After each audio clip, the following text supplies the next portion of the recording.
Hi, and welcome to Spilled Ink from Addict to Author, where I'll be talking all about my stutter. I'll be sharing more on what the speech impediment actually is, when it first presented itself in my life personally, the tools and tips that I use throughout my day in order to help me to communicate confidently, and how my stutter actually incentivizes me daily as a writer.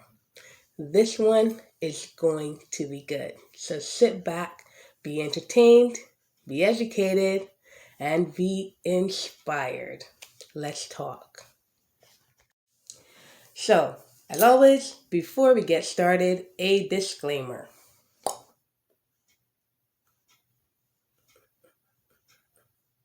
You got it? Okay, let's get started. What's a stutter? So, by definition, a stutter is a speech disorder that's characterized by a repetition in sounds and syllables and like prolongation of words.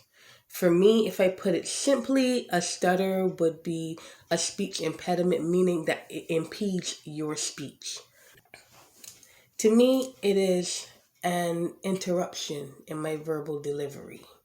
Sometimes I like to see it as that I love a certain word so much that I just want to stay on it for a longer time. You know, I had to find different ways to really look at a stutter. So, when did my stutter first present itself? I would say, as far as my mother has indicated to me, it started like around 5 years old. Prior to that, my speech was perfect. Around that time, our family dynamic had a bit of a shift where my father had left the home. I'm not sure if it could attribute it to that traumatic experience, but it did start around 5 years old. And I didn't get treatment until I was like 19 or something like that. So I went through my primary school years, my secondary school years, and most of my college years with my stutter untreated. But along the way, I did learn little tips on my own, little tricks on my own, and from when I had the speech and language pathologist from my dyslexia, she also helped me along with the college tutor that I had shared in my last video that helped me with the enunciation and pronunciation of some of my words. Um, During that time, though, there were some moments. Some of them, looking back, was funny. Like, there was a time where we were all speaking, me and my family, and I went to say the word country, and I stuck on the first syllable of the word country. I can let you sit with that for a minute. And it was a long one too. I was like that syllable over and over again, and I think initially no one could laugh because they were like, "What the? What's wrong?" And then eventually, I like smacked my hand on the counter, and I was like, "Country," and I got it out. At that moment, we all laughed. Even I honestly welcomed the laugh about that because it was hilarious. Do you understand? Like country, like sticking on the beginning is not recommended. So if you if you got to start, try to avoid that word altogether if you know you're going to stick on it. Um, but that was a moment where I welcomed laughing at myself. But then there were moments where laughing at myself was just a coping mechanism, because again, it was my primary school years, my secondary school years, and my college years. More so though in my primary years, it was a lot of laughter about how I speak because there's the stutter and there's the lisp. Um, so sometimes I get called like DJ Scratch, Porky Pig, um, Daffy Duck, and it hurt. In the moments where those jokes were made, it really hurt. Um, but in those moments, I had to make a choice on how I react, and my reaction to me dictated how everything would continue on from that point, right? So I chose to laugh along with them.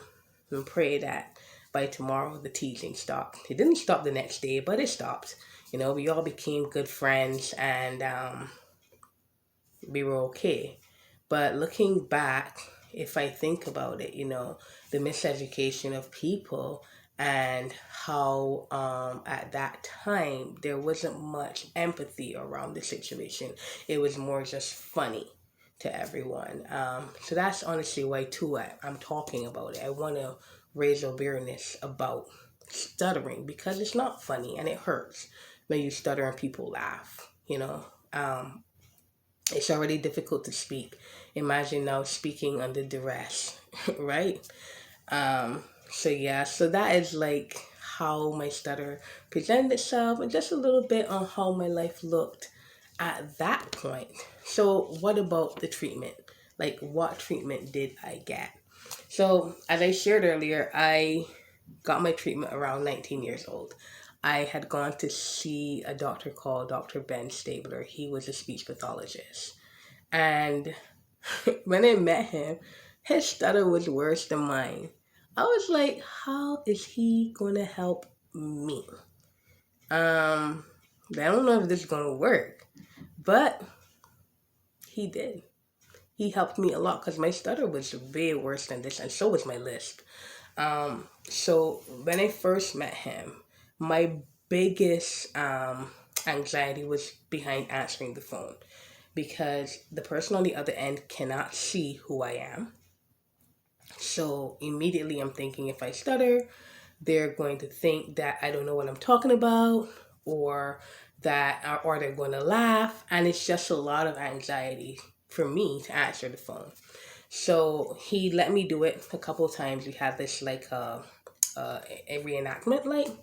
So every time, and I knew that there was no one else on the other end of the phone, but it was so stressful just to say hello. And what he did is he allowed me to write down everything I was going to say. And I did. And it worked. And I think the premise behind that is that that's scripted. When I write it down, I know exactly what I want to say, when I want to say it, and I'm done with saying it. When it's in my mind, I know what I want to say, but then I'm also thinking about what I'm going to say next, right? So that was tip number one he gave me. And then secondly, he had to work with the muscles in my face and around my mouth. Because when I went to him, when I get relaxed, I should say, my speaking, my mouth, it opens up. It's very relaxed to speak, and it causes me to not pay attention and be mindful of forming my words. That is focusing on pronunciation and enunciation. So I have to constantly think about tightening these muscles right here to make sure I don't relax myself to a point where I'm not speaking so wide that I have limited control on how I formulate my words, right? I'm focused on my phonics. That's tip number two. So the next thing he did for my list, there was this stone, like about this big. And he would put it on this big. He would put it on the middle of my tongue, and I would keep my mouth open, and the stone would be on my tongue, and I would say words, mainly S words.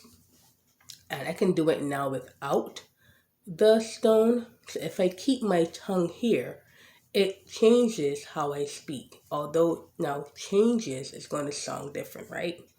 But slush, well, I can't say slush. Anyway, let's move on. Right, the stone on the tongue, it helped my lisp a lot.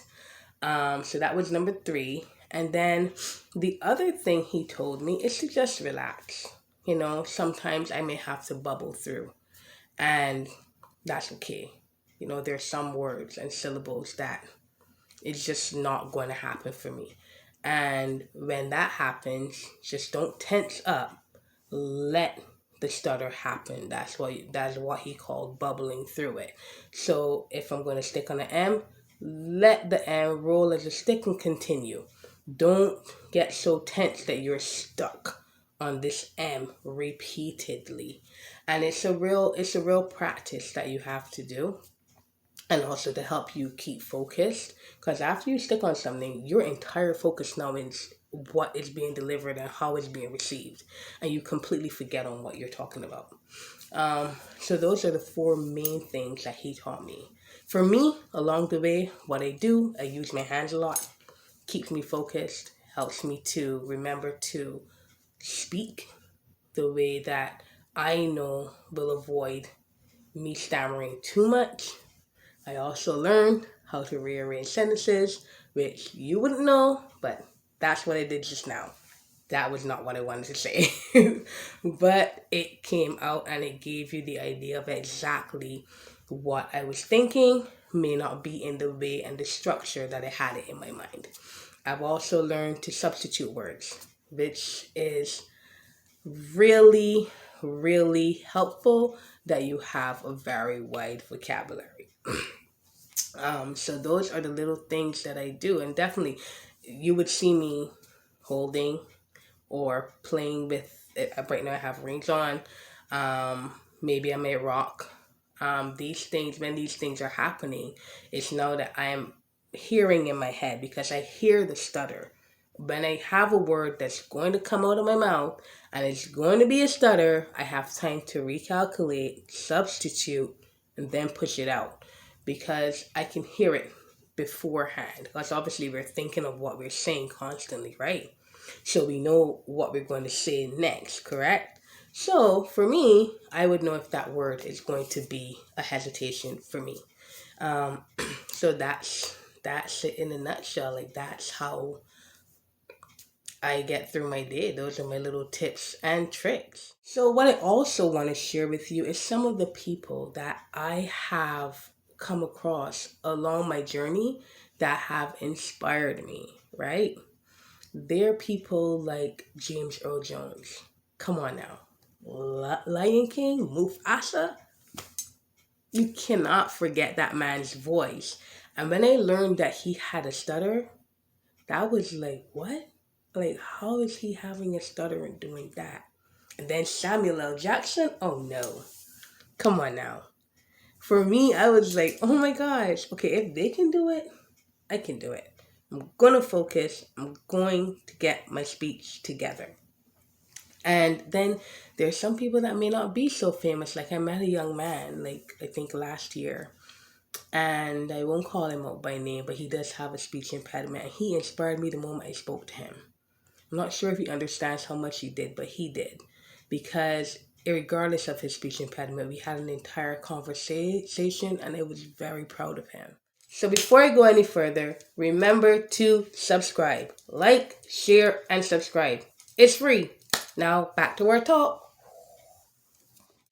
But to see these people having the struggle that I have, it puts me in a space where I want to push more. I want to do more. I want to be more, and because of, well, it would be, you know, prior to meeting this young man last year, but because of people like James Earl Jones, I knew that I wanted to use my voice. I knew I did.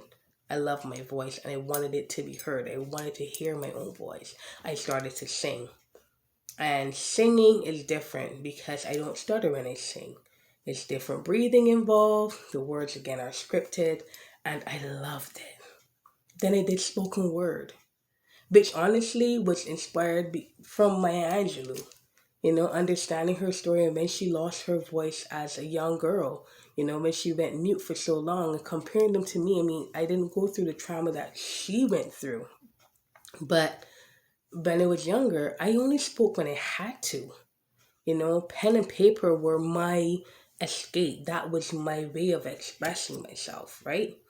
And then when I realized I heard her do the poem, I Know Why the Caged Bird Sings, I was like, oh my gosh, okay, no, I'm going on stage. I want to do spoken word. I want to do it. And my first thought was, I don't want to stutter. I didn't. I joined a workshop called Face, and I was taught by a wonderful woman called Robin Dunn how to visualize and get myself present on stage. And I just went up there and I did it. I did many showcases with her. Prior to that, the first spoken word I ever did, because I write erotic poetry. So I went up there and I realized that I wasn't stuttering, and I just let it flow. I just let what I wrote just come out of me. And it was epic. It really was. And there was one statement that changed everything for me. The guy was like, "You have a list." I was like, I like sank like with this big, like, oh my God, my list. He was like, no, no, no, no. Don't change anything. One, that list is sexy. And two, it makes you unique. I love your sound. That's all I had to hear. From there, I was just going. I did open mics. I did showcases. I was just all over. My voice was just, it was just coming out of me. And that was, honestly, during those times, I was in my element. I loved it. I still do, but I don't express myself in spoken word anymore. Now I write. And every single day that I put my pen to paper, not that I write every day, because being realistic, I don't go into chapters every single day, okay? But I do some form of writing because I'm a copyright writer, right? So every day my stutter fuels me and pushes me and incentivizes me to just get my voice out there, to just express myself, tell my story, tell my client's story, tell the brand story. That's what I do. I want to tell a story, right? And forgive all the rights, but I'm trying to reformulate again. That's another coping mechanism that I didn't touch on. Saying things like so, now, right, okay. It gives me a break to get whatever word that was about to, fumble, to get it together.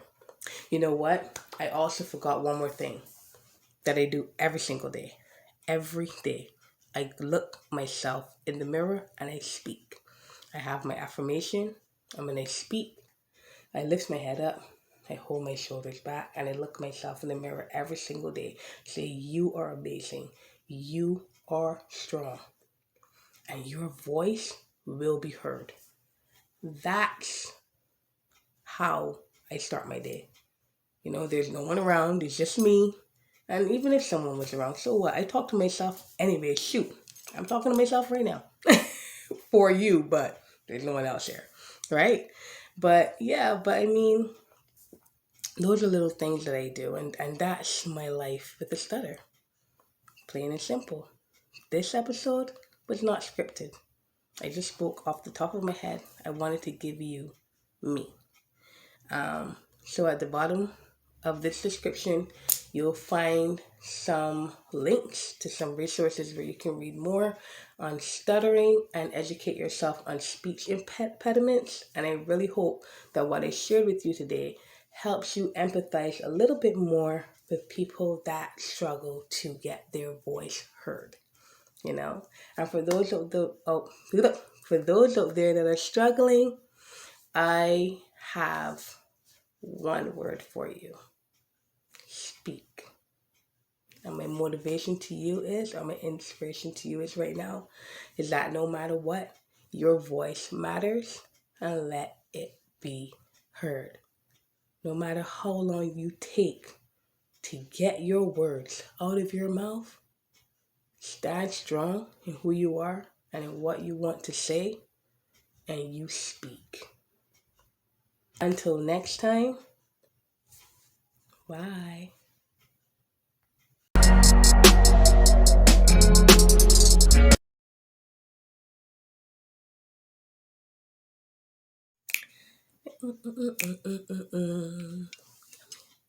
Listen, so next week, it's time for you to laugh. I'll be sharing all of well, not all, some. Some of the flips and flops that I have made during making this series. I guarantee you, it'll be good for a laugh. And until then, remember to subscribe. Bye.